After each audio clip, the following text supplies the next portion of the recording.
காஞ்சிபுரம் ஏகாம்பரநாதர் கோவிலில் தங்கத்தேர் திருவிழாவை அமைச்சர்கள் ரமேஷ், தென்னரசு, ரஞ்சித்குமார் ஆகியோர் வடம் பிடித்து எடுத்து தொடங்கி வைத்தனர்.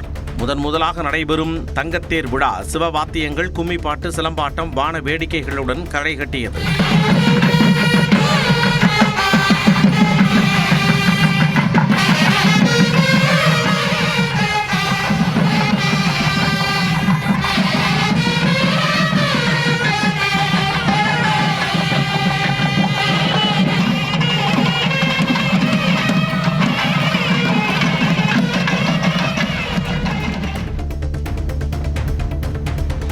நாமக்கல்லில் முட்டை கொள்முதல் விலை மேலும் 5 காசுகள் உயர்ந்து ஒரு முட்டை ₹6.65 என்ற புதிய உச்சத்தை தொட்டுள்ளது. கோடைகாலம் முடிந்து மழைக்காலம் ஆரம்பித்த நிலையில் முட்டையிடும் கோழிகளின் எண்ணிக்கை குறைந்துள்ளது. மேலும் சத்துணவுக்கு அதிக அளவில் முட்டை செல்வதாகவும் உள்ளூரில் தேவை அதிகரித்திருப்பதாகவும் கூறப்படுகிறது. இதனால் முட்டை கொள்முதல் விலை தொடர்ந்து அதிகரித்து வருவதாக பண்ணையாளர்கள் தெரிவிக்கின்றனர். ஞாயிறு விடுமுறையொட்டி திருச்செந்தூர் சுப்பிரமணிய சாமி கோவிலில் பல்லாயிரக்கணக்கான பக்தர்கள் குவிந்தனர். நாடி கிணற்றில் நீராடவும் முடிக்காணிக்கை செலுத்தவும் பக்தர்கள் சுமார் 3 மணி நேரமும், சாமி தரிசனத்திற்கு 5 முதல் 6 மணி நேரமும் நீண்ட வரிசையில் காத்திருந்தனர். மேலும் தரிசன வரிசையில் அடிப்படை வசதிகள் போதவில்லை என பக்தர்கள் குற்றம் சாட்டினர். காரைக்கால் ஞாயிறு வாரச்சந்தையில் வரத்து குறைந்ததால் காய்கறிகளின் விலை இதுவரை இல்லாத அளவுக்கு 3 மடங்கு உயர்ந்தது. புதினா கட்டு ₹80, கொத்தமல்லி ₹70, கருவேப்பிலை ₹80, பீன்ஸ் கிலோ ₹160, இஞ்சி ₹280 வரை விற்பனையானது. தஞ்சை, திருச்சி, மயிலாடுதுறை உள்ளிட்ட பகுதிகளில் இருந்து வரத்து குறைந்ததே விலை உயர்வுக்கு காரணம் என வியாபாரிகள் தெரிவித்த நிலையில் அதிக அளவில் காய்கறிகள் வாங்க வந்த பொதுமக்கள் கடும் அவதியடைந்தனர். திருவண்ணாமலை அருகே புது மல்லவாடி திரௌபதி அம்மன் கோவிலில் மகாபாரத அக்னி வசந்த விழாவையொட்டி துரியோதனன் படுகடம் வெகு விமர்சையாக நடைபெற்றது. களிமண்ணால் செய்யப்பட்ட துரியோதனன் உருவத்தை பீமன் வதம் செய்யும் நிகழ்வை 1000த்திற்கும் மேற்பட்ட பக்தர்கள் கண்டு தரிசனம் செய்தனர்.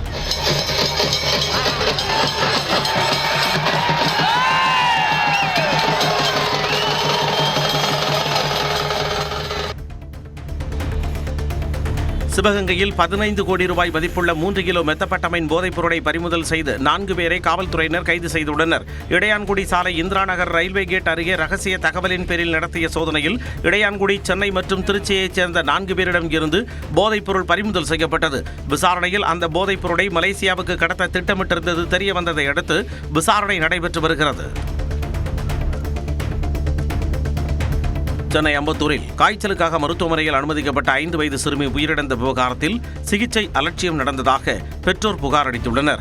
கடந்த ஆண்டு டிசம்பர் 3ஆம் தேதி காய்ச்சல் காரணமாக தனியார் மருத்துவமனையில் அனுமதிக்கப்பட்ட சிறுமி நெஸ்லின் ரியா சிகிச்சை பலனின்றி உயிரிழந்தார். இந்நிலையில் தமிழ்நாடு மருத்துவ கவுன்சில் விசாரணையை தொடர்ந்து மருத்துவர்கள் 2 மீது வழக்கு பதிவு செய்யப்பட்டுள்ள நிலையில் 8 மாதங்களுக்கு பிறகு அடக்கம் செய்யப்பட்ட சிறுமியின் உடல் இன்று தோண்டி எடுக்கப்பட்டு அதிகாரிகளின் முன்னிலையில் உடற்கூறாய்வு நடைபெறவுள்ளது.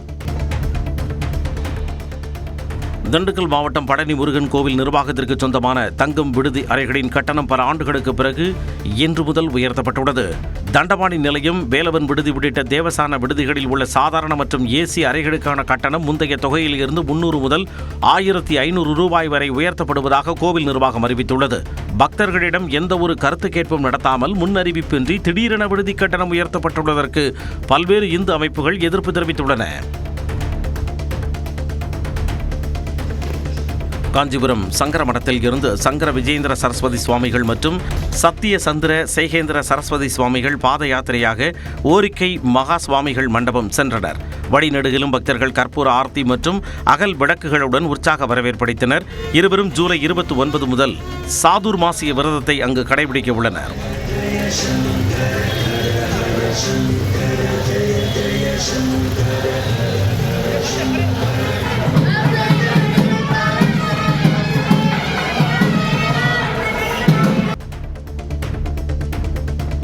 திருவள்ளூர் மாவட்டத்தில் அமோனியா வாயு கசிவு விபத்து ஏற்பட்ட தொழிற்சாலை சீல் வைக்கப்பட்ட நிலையில் அபாய கழிவுகள் முழுமையாக அகற்றப்பட்டன.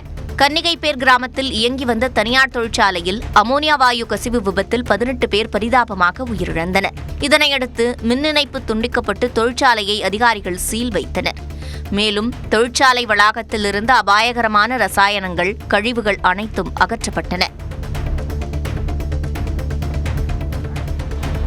தருமபுரி மாவட்டம் அரூரில் உள்ள சக்தி விநாயகர் கோயில் குடமுழுக்கு விழாவை முன்னிட்டு மயிலாட்டத்துடன் பெண்கள் முளைப்பாரி ஊர்வலம் சென்றனர்.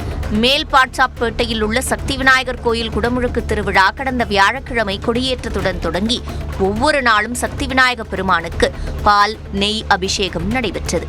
இதைத் தொடர்ந்து மயிலாட்டத்துடன் பெண்கள் முளைப்பாரி ஊர்வலம் சென்றனர்.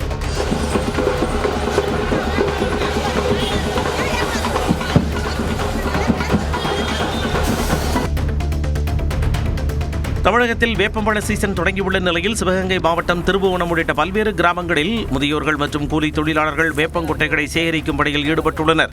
சித்த மருத்துவம் மற்றும் வேப்ப எண்ணெய் தயாரிப்பிற்கு பயன்படுத்தப்படும் இந்த விதைகளுக்கு இந்த ஆண்டு போதிய விளைச்சல் இல்லாத நிலையிலும் விலை கடுமையாக வீழ்ச்சியடைந்துள்ளது. கடந்த ஆண்டு ஒரு கிலோ 165 ரூபாய் வரை விற்பனையான நிலையில் இந்த ஆண்டு பெரிய வியாபாரிகள் வாங்க முன் வராததால் 70 ரூபாய் வரை மட்டுமே கொள்முதல் செய்யப்படுகிறது.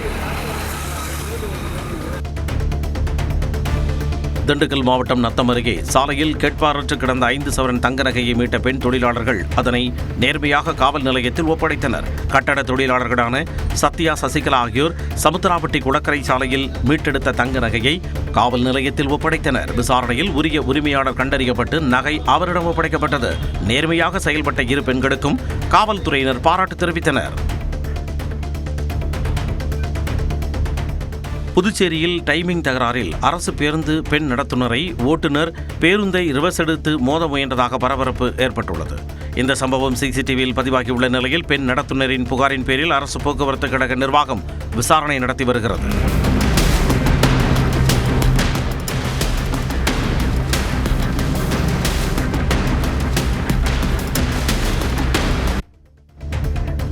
தூத்துக்குடி மாவட்டம் சூரங்குடியில் ஆனி மாத கொடை விழாவை ஒட்டி மாட்டு வண்டி பந்தயம் விமர்சையாக நடைபெற்றது. சின்னமாடு, பூஞ்சிட்டு என இரு பிரிவுகளாக நடைபெற்ற போட்டியில் 38 ஜோடி மாடுகள் கலந்து கொண்டு மின்னல் வேகத்தில் சீறி பாய்ந்தன.